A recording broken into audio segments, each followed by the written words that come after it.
All right, here we have the catheter and then the vein. We've pre-measured it. So this is the vein size and catheter. So here's what I mean when I talk about catheter to vein ratio size. Let's see here, catheter to vein ratio. So this is going to be 12 over 22, which equals about 0.545. I'm going to round that up to 0.55, which equals 55%. So this is definitely more than our desired 45% catheter to vein ratio, which is probably why we're seeing some thrombosis here. Okay. There's definitely a thrombotic event, and what's interesting is if you look carefully, you'll also see a leaflet here. I believe this is a valve. There's a bit of a bulge, as you can see here, a little bit of a bulge here, which indicates to me that it is a possible valve, and the medication that was flowing, or the reduction in blood flow, also known as hemostasis, was potentiated, and the hemostasis increased with the turbulence from where the valves are located. So there's a theory out there that possibly having the catheter tip too close to the valve will cause more thrombosis events inside the veins.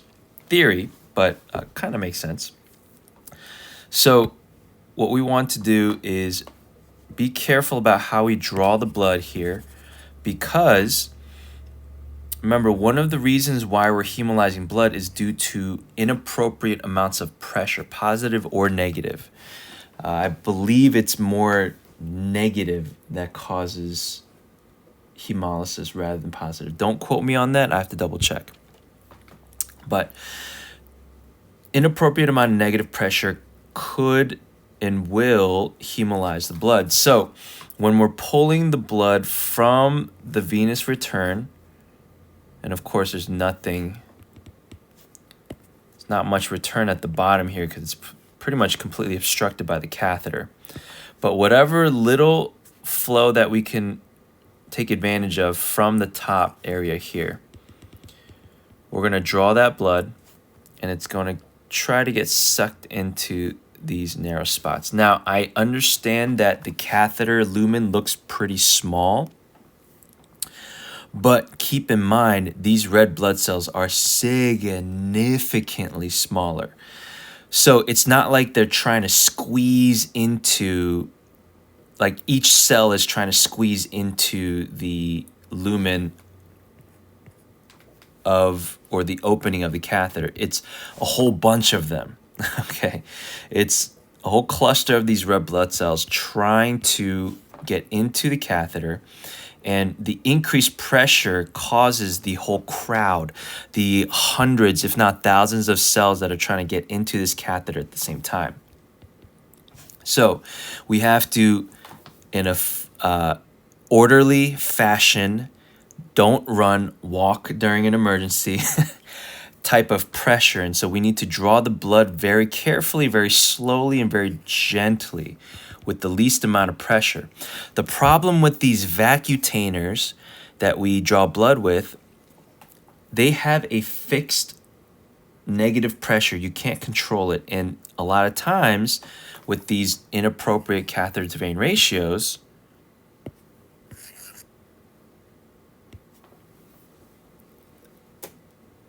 that negative pressure from the vacutainers could be overwhelming or too much, causing a lot of turbulence and a lot of red blood cells trying to pack into each other, into that one small opening.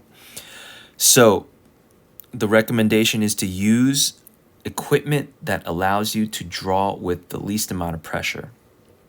And that means using a smaller diameter syringe where the human can control the negative pressure is desired or is going to bring about a desired outcome. Meaning the skinnier your syringe is versus your 10 cc fat syringes, the skinnier syringes are going to allow you for more granular, less amount of pressure than the 10 cc syringes. The smaller the diameter, the more control you can have over that negative pressure. So when you're drawing with a smaller 3cc syringe, you're going to be able to draw with even less pressure and more gently. And we're going to show you how to do that.